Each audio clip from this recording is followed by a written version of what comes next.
नमस्कार दोस्तों, स्वागत है आपके अपने चैनल जी फैक्ट पर। आज की इस वीडियो में बात करेंगे पशु प्रोचर मॉडल पेपर नंबर 4 की। स्टार्ट करते हैं वीडियो को। नंबर 1 क्वेश्चन हमारा कि माही बजाज सागर बांध राजस्थान की किस नदी पर बना हुआ है। तो नंबर 1 क्वेश्चन से स्टार्ट करेंगे हम लोग। तो इसका सही आंसर होगा आपके माही नदी के ऊपर बना हुआ है, ठीक है ना। अगर हम बात करें भाई माही नदी के ऊपर और कौन कौन से बांध बने हुए हैं, तो माही नदी के ऊपर जो अगर हम बात करें तो 3 बांध बने हुए हैं। कौन कौन से की, तो एक तो आप याद रख सकते हैं बजाज सागर, ठीक है ना, बजाज सागर बांध बना हुआ है। और एक और कौन सा बना हुआ है, तो बना हुआ है कागदी पिकअप बांध बना हुआ है, कागदी पिकअप बांध बना हुआ है, ठीक है ना, पिकअप, ठीक है। और एक और कौन सा बना हुआ है, तो एक और बना हुआ है कडाना बांध, ठीक है ना, कडाना बांध बना हुआ है। तो इसके ऊपर 3 बांध बने हुए हैं, ठीक है, ये आपको ध्यान रखना है, ठीक है। अगर हम बात करें माही बजाज सागर और ये कागदी पिकअप, ये दोनों तो कहां से आते हैं, तो ये राजस्थान में बने हुए हैं, ठीक है ना। और राजस्थान में भी कहां पर, तो बांसवाड़ा के अंदर ये बने हुए हैं, ठीक है ना। राजस्थान में भी कहां पर, तो बांसवाड़ा के अंदर याद रखना है कि भाई ये दोनों बांध बने हुए हैं। जब ये बांध कहां बना हुआ है, तो ये गुजरात के अंदर आता है, ये भी आपको थोड़ा सा ध्यान रखना है, ठीक है ना। कडाना बांध कहां आता है, तो गुजरात पे। यहाँ अगर हम बात करें विद्युत की, अगर हम बात करें बजाज सागर परियोजना जो है, इसमें अगर हम बात करें राजस्थान की और गुजरात की जो हिस्सेदारी है, अगर हम बात करें राजस्थान की हिस्सेदारी और गुजरात की हिस्सेदारी की अगर हम बात करें, तो राजस्थान की हिस्सेदारी इसमें आती है 55% की, और अगर हम बात करें गुजरात की हिस्सेदारी कितनी आती है, तो 45% की यहाँ पे आती है हिस्सेदारी। यानी जो जल यहाँ पर आता है उसकी हिस्सेदारी की अगर हम बात करें तो 55% राजस्थान की हिस्सेदारी आती है और 45% में गुजरात की हिस्सेदारी आती है। अगर हम बात करें विद्युत की, तो यहाँ पे जो विद्युत उत्पादन होता है, वो विद्युत उत्पादन जो है वो 100% किसको मिलता है, राजस्थान को मिलता है। 100% किसको मिलता है, तो राजस्थान को मिलता है। और अगर बात करें तो राजस्थान को कितने मेगावाट यहाँ पे विद्युत प्राप्त होता है, तो 140 मेगावाट राजस्थान को यहाँ पे प्राप्त होता है। तो ये भी आपको सारी चीजें ध्यान रखनी है कि माही बजाज सागर अगर बात करें तो इसमें 3 बांध बने हुए हैं, बजाज सागर, कागदी पिकअप और कडाना बांध। कडाना बांध का संबंध गुजरात से आता है, जबकि बजाज सागर और कागदी पिकअप का संबंध कहां से आता है, तो राजस्थान से आता है, ठीक है। इसके अलावा अगर बात करें राजस्थान और गुजरात की हिस्सेदारी कितनी है, तो राजस्थान का इसमें 55% आता है, गुजरात का इसमें 45% आता है। अगर बात करें विद्युत उत्पादन, इसमें जो 100% किसको मिलता है, राजस्थान को मिलता है। और राजस्थान को कितना मिलाएगी, यहाँ पे कुल कितना विद्युत मिलता है, तो 140 मेगावाट का विद्युत यहाँ पे राजस्थान को प्राप्त होता है। ये आपको ध्यान रखना है। बढ़ते हैं अगले क्वेश्चन की तरफ। अगला है मेजा बांध राजस्थान के किस जिले में स्थित है। ऑप्शन ए के जोधपुर, पाली, उदयपुर और भीलवाड़ा। तो सही आंसर होगा यहाँ पे भीलवाड़ा जिले के अंदर याद रखना कि जो मेजा बांध स्थित है। मेजा बांध कहां पर है, तो याद रखना मांडल के अंदर, ठीक है ना, मांडल के अंदर स्थित है। और मांडल कहां पर है, तो भीलवाड़ा के अंदर स्थित है। यहाँ पर मेजा बांध स्थित है, ये आपको ध्यान रखना है, ठीक है ना। ये सारी चीजें आपको यहाँ पे ध्यान रखनी है। अगला है झालावाड़ जिले की में कौन सी परियोजना का निर्माण नहीं किया गया है। ऑप्शन ए के भीम सागर, सावन भादो और छापी और हरिश्चंद्र। तो आपको याद रखना है कि भीम सागर का संबंध भी कहां से है, झालावाड़ से है, ठीक है ना। भीम सागर का संबंध कहां से है, तो झालावाड़ से है। इसके अलावा अगर हम बात करें इन दोनों परियोजना का संबंध भी किससे है, तो झालावाड़ से है। इन दोनों का परियोजना का संबंध भी किससे है, तो झालावाड़ से है। जबकि अगर हम बात करें सावन भादो की, तो सावन भादो का संबंध आता है, आपको याद रखना, कोटा से इसका संबंध आता है। इसका संबंध कहां से आता है, तो इसका संबंध आता है कोटा से। ये आपको थोड़ा सा ध्यान रखना है, ठीक है ना। बाकी 2 परियोजना भीम सागर चाहे हरिश्चंद्र और छापी परियोजना, ये तीनों संबंधित किससे है, झालावाड़ से। जबकि अगर हम बात करें सावन भादो किससे संबंधित है, तो कोटा से संबंधित है। ये आपको थोड़ा सा यहाँ पे ध्यान रखना है। बढ़ते हैं अगले क्वेश्चन की तरफ। बस्सी वन्य जीव अभयारण्य राजस्थान में निम्नलिखित में से किस जिले में स्थित है। टोंक, जयपुर, चित्तौड़गढ़ और जालोर। तो सही आंसर होगा ऑप्शन नंबर 3, इसमें सही होगा। चित्तौड़गढ़ जो है यहाँ पे याद रखना है कि बस्सी वन्य जीव अभयारण्य स्थित है। अगर बात करें चित्तौड़गढ़ जो है किसके लिए प्रसिद्ध है, तो ये चीतल के लिए प्रसिद्ध है, ठीक है ना। ये बस्सी वन्य अभयारण्य किसके लिए प्रसिद्ध है, याद रखना है कि चीतल के लिए प्रसिद्ध अभयारण्य है। ये भी आपको थोड़ा सा ध्यान रखना है। अगला है हमारा राजस्थान की झामरकोटड़ा की खदानें निम्नलिखित में से किस खनिज के लिए प्रसिद्ध है। ऑप्शन ए के रॉक फॉस्फेट, जिंक, चूना पत्थर और माइका। तो सही आंसर होगा इसमें ऑप्शन नंबर 1 रॉक फॉस्फेट के लिए जो है झामरकोटड़ा। और झामरकोटड़ा कहां पर है, तो उदयपुर के अंदर स्थित है। ये काफी फेमस है इसके लिए, रॉक फॉस्फेट के लिए। अगर बात करें तो जिंक कहां निकलता है, तो याद रखो दरीबा के अंदर। कहां पर, दरीबा के अंदर। वो भी आप कह सकते हो भाई खो दरीबा। इसके अलावा रामपुरा आगुचा, यहाँ पर भी जो है क्या निकलता है, आगुचा के अंदर भी अगर बात करें तो यहाँ पे भी क्या निकलता है, जिंक निकलता है। ये भी आपको थोड़ा सा ध्यान रखना है। बढ़ते हैं अगले क्वेश्चन तरफ। मंकी वैली किसका नाम है, नाहरगढ़, आमेर, गलताजी या जयगढ़। तो सही आंसर होगा इसका गलताजी को जो याद रखना है मंकी वैली के नाम से जाना जाता है। यहाँ पर बहुत सारे बंदर पाए जाते हैं, इसलिए इसको मंकी वैली के नाम से जाता है। अगर बात करें तो इसको किस किस की स्थली जाना जाता है, तो याद रखना है कि एक तो ये गाल्व ऋषि की स्थली है, गाल्व ऋषि की क्या है ये स्थली, इसको जाना जाता है। इसके अलावा अगर बात करें तो आपने कृष्णदास पयहरी का नाम सुना होगा, कृष्णदास पयहरी, ठीक है। इनका संबंध भी कहां से आता है, तो गलताजी से आता है। अगर बात करें इनका संबंध किससे है, तो वैष्णव धर्म से इनका संबंध आता है, ठीक है ना। इनका संबंध किसने आता है, तो वैष्णव धर्म से, वैष्णव रामानुज संप्रदाय से इनका संबंध आता है। वैष्णव रामानुज संप्रदाय से इनका संबंध आता है। ये आपको थोड़ा सा ध्यान रखना है, ठीक है ना। वैष्णव रामानुज संप्रदाय से इनका संबंध आता है। ये आपको थोड़ा सा ध्यान रखना है, ठीक है ना, संप्रदाय से। ये इनका संबंध आता है। दलता जी कहाँ स्थित है, तो याद रखना ये जयपुर के अंदर स्थित है, ठीक है ना। ये कहाँ पर आते हैं, तो ये जयपुर के अंदर स्थित आते हैं, ये भी ध्यान रखना है। तो इनका अगर बात करें मंकी वैली के नाम से, इसके अलावा गाल ऋषि की तपोस्थली भी इसको कहा जाता है, कृष्णदास पैहरी की तपोस्थली कहा जाता है। वैष्णव संप्रदाय, जो कि वैष्णव रामानुज संप्रदाय की जो संत है उनका नाम क्या था, कृष्णदास पैहरी, ये उससे संबंधित है। ये सारी चीजें आपको यहाँ पे ध्यान रखनी है। बढ़ते हैं अगली क्वेश्चन तरफ। नाल हवाई अड्डा कहाँ स्थित है, जैसलमेर में, बीकानेर में, जालौर में और सिरोही में। तो सही आंसर होगा ऑप्शन नंबर ए 2 पे, यानी बीकानेर के अंदर जो है नाल हवाई अड्डा स्थित है। इसके अलावा अगर बात करें जैसे उत्तरलाई, और कौन सी बात कर सकते हैं हम लोग, उत्तरलाई हवाई अड्डे की हमें बात कर सकते हैं। उत्तरलाई हवाई अड्डा कहाँ स्थित है, तो आपको आंसर रखना है कि इसका आंसर होगा बाड़मेर के अंदर ही स्थित है, ठीक है ना। यह हाल ही में चर्चा में रहा था, तो किस कारण से, कि आपने एक विमान का नाम सुना होगा, लड़ाकू विमान का नाम, जिसका नाम था MiG-21, ठीक है ना।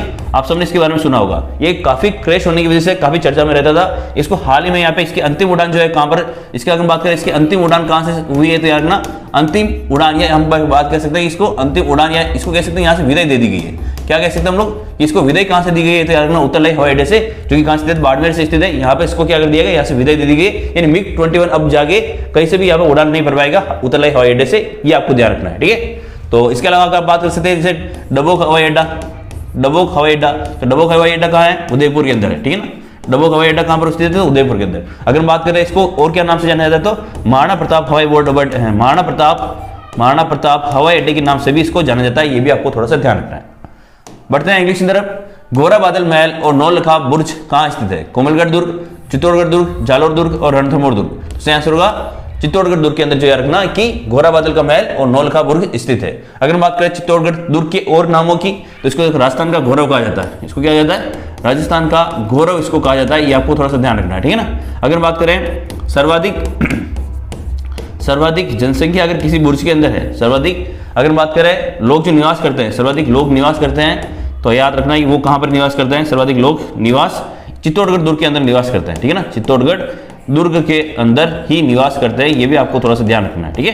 अगर बात करें चित्तौड़गढ़ दुर्ग के और बारे में, तो याद रखना यहाँ पर जो है और कौन कौन से मंदिर स्थित है। जैसे यहाँ पर भगवान कुंभ स्वामी का मंदिर भी बना हुआ है, ठीक है ना। कुंभ स्वामी का मंदिर भी यहाँ पर बना हुआ है, ये भी आपको थोड़ा सा यहाँ पे ध्यान रखना है, ठीक है। बढ़ते हैं अगले क्वेश्चन तरफ। अगला है हमारा कि जीवन भर दूल्हे के वेश में रहते हुए दादू के उपदेशों का बखान करने वाले संत कौन से थे, सुंदरदास जी, रजब जी, रामपाल दास जी और माधवदास जी। तो सही आंसर होगा इसमें रजब जी, ठीक है ना। अगर बात करें भाई रजब जी किसके, मतलब अगर संत किस संप्रदाय से संबंधित है, तो ये दादू संप्रदाय से संबंधित है। किस संप्रदाय से संबंधित है, दादू संप्रदाय से। दादू को अगर बात करें किस नाम से जाना जाता, तो इनको कहा जाता है राजस्थान का कबीर कहा जाता है। राजस्थान का कबीर के नाम से इनको जाना जाता है, ये आपको ध्यान रखना। हाल ही में अगर बात करें तो इनका एक स्थापना दिवस मनाया गया था। हम बात करें भाई दादू संप्रदाय की स्थापना कब हुई थी, तो यार 1574 ईस्वी में अगर बात करें तो 1574 ईस्वी में दादू संप्रदाय की स्थापना हुई थी। हाल ही में अगर बात करें तो इसका 539वां स्थापना दिवस मनाया गया था, ये आपको ध्यान रखना है, ठीक है ना। सारी चीज आपको ध्यान रखनी है। रजब जी जो है, और अगर बात करें इनकी पीठ कहाँ पर है, तो इनकी पीठ का नाम याद रखना सांगानेर के अंदर है।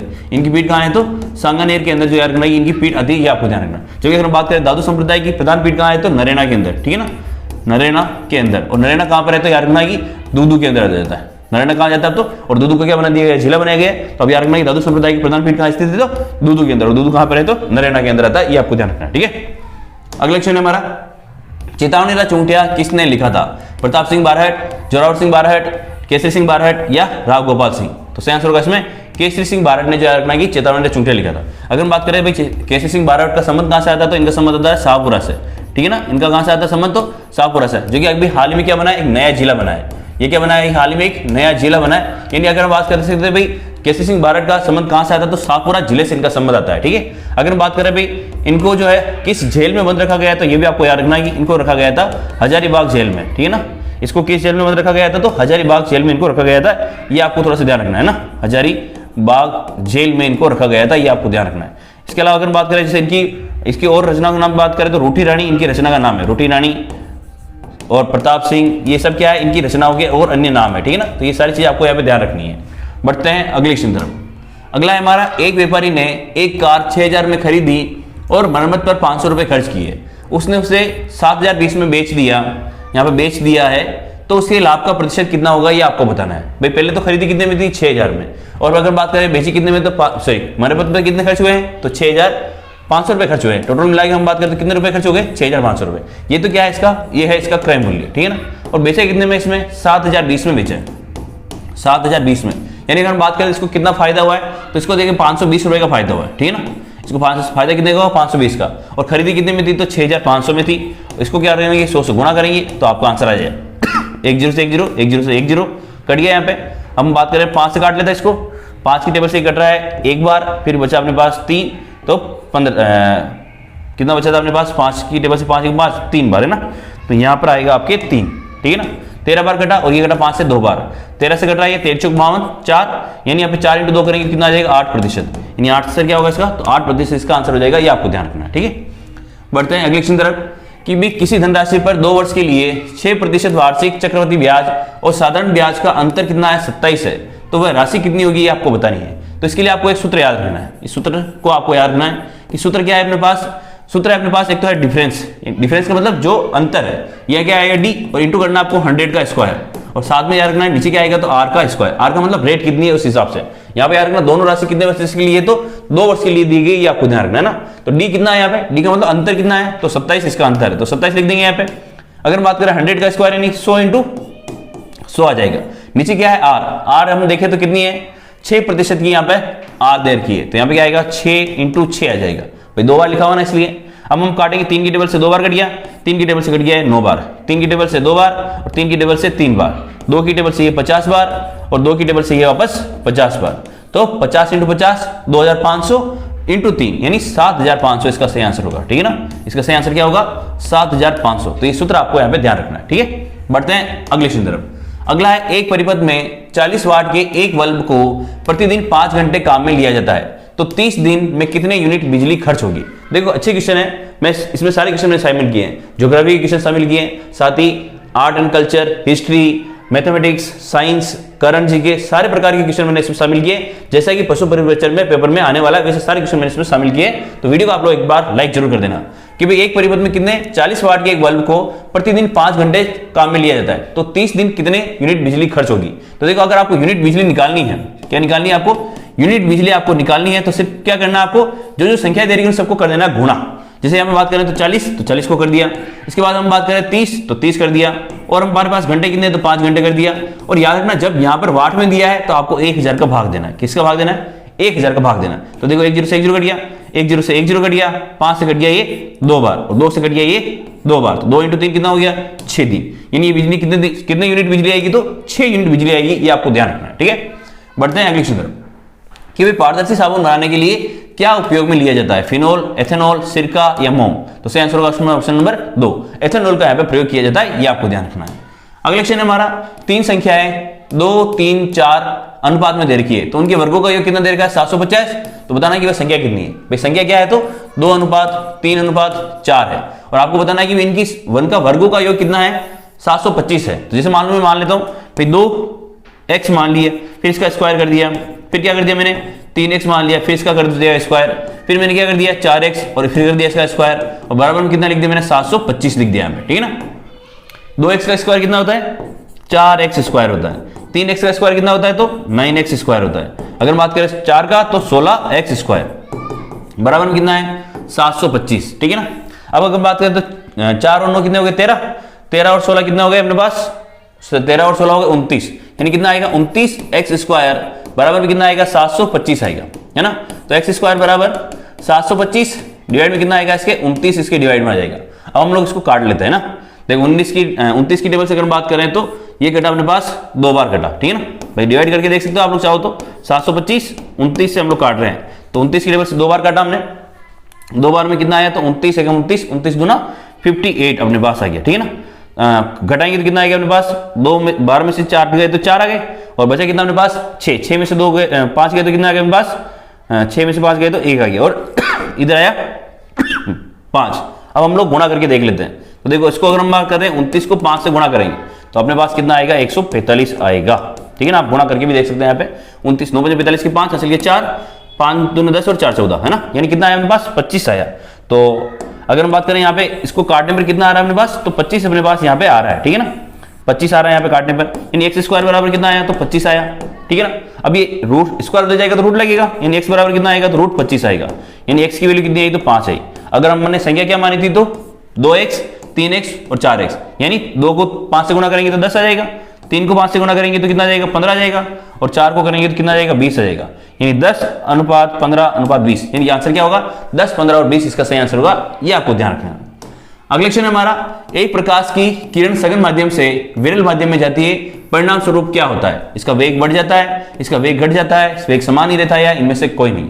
तो याद रखना, देखो माध्यम कौन सा है, तो सघन माध्यम से कहां जा रही है, विरल माध्यम में जा रही है, तो याद रखना इसका क्या होगा, वेग बढ़ जाएगा। अगर बात करें उल्टा हो जाएगा कि भाई विरल माध्यम से कहां चली जाए, सघन माध्यम में अगर चली जाए मान लो, ठीक है ना, तब क्या होगा, इसका वेग घट जाता है, ठीक है, ये भी आपको याद रखना है कि वेग घट जाएगा, ये आपको ध्यान रखना है। बढ़ते हैं अगले क्वेश्चन तरफ। अगला है, 3 क्रमागत सम संख्याओं का योग 48 है, यदि उनमें सबसे बड़ी संख्या x है तो सबसे छोटी संख्या क्या होगी, ये आपको बताना है कि भाई 3 क्रमागत संख्याओं का योग कितना है, 48 है, और सबसे बड़ी संख्या कौन सी है, x है। तो देखो हमने बात कर भाई क्रमागत संख्या किसी हो सकती है, जैसे मान लो 1 हो गया, 2 हो गया, 3 हो गया, 4 हो गया, इस तरह से हो गया। अब जैसे मान लो सबसे बड़ी संख्या मैंने क्या मान ली, 4 मान ली, तो उससे छोटी वाली कौन सी होगी, 4 में से 1 घटाने पे होगा। यहाँ पे सबसे बड़ी संख्या कौन सी है, x है, तो इसके बाद वाली इससे पहले वाली कौन सी रही होगी, तो x-1 रही होगी, इससे पहले वाली कौन सी रहेगी, तो x-2 रही होगी, और इनका सम का योग कितना देर का अपने को 48 देर का, तो 48 आ जाएगा यहाँ पे। इनको कर लेते हैं प्लस x और x 2x और 1 3x आ गया, फिर कितना है -1 और -2, तो कितना आ गया अपने पास -3 आ गया। इधर कितना है अपने पास 48 है, अब माइनस का 3 उधर जाएगा तो किसका हो जाएगा, प्लस का हो जाएगा, यानी अपने पास कितना आया, तो 3x 48 प्लस 3, 3x कितना आ गया 48 और 3 51 हो गया, तो x बराबर कितना आया अपने पास 51/3, काट लेंगे तो कितना आंसर आया 17, इसका आंसर आएगा ना 17 तिया 51, तो सही आंसर क्या होगा इसका 17 है ना, यहाँ से कर लेना इसका ऑप्शन नंबर 4 यहाँ पे सही हो जाएगा, ये आपको ध्यान रखना है, ठीक है ना। क्योंकि हमें क्या निकालना है, सॉरी हमें सबसे छोटी संख्या निकालनी, सॉरी आंसर क्या निकालना है यहाँ पे, सबसे छोटी संख्या निकालनी है, तो सबसे छोटी संख्या कौन सी होगी, ये वाली होगी। तो अपने पास आंसर कितना आया था 17, और अगर हम बात करें 17 में से 2 माइनस करेंगे तो कितना आएगा 15 आएगा, तो आंसर कितना होगा यहाँ पे 15 आंसर होगा, ठीक है ना, ये आपको थोड़ा सा करेक्शन कर लेना, आंसर कितना हो जाएगा इसका 15 हो जाएगा, ये आपको ध्यान रखना है। बढ़ते हैं अगले क्वेश्चन तरफ। अगला है चुंबकीय फ्लक्स की इकाई क्या होती है, वेबर, टेस्ला, ओरस्टेड या गाउस, तो सही आंसर होगा इसमें ऑप्शन नंबर 1 वेबर इसकी चुंबकीय फ्लक्स की मात्रक होता है। अगर बात करें टेस्ला की और ओरस्टेड की तो ये चुंबकीय क्षेत्र का मात्रक होता है, किसका होता है, चुंबकीय क्षेत्र का मात्रक होता है, ये आपको थोड़ा सा ध्यान रखना है, ठीक है। बढ़ते हैं अगले क्वेश्चन तरफ।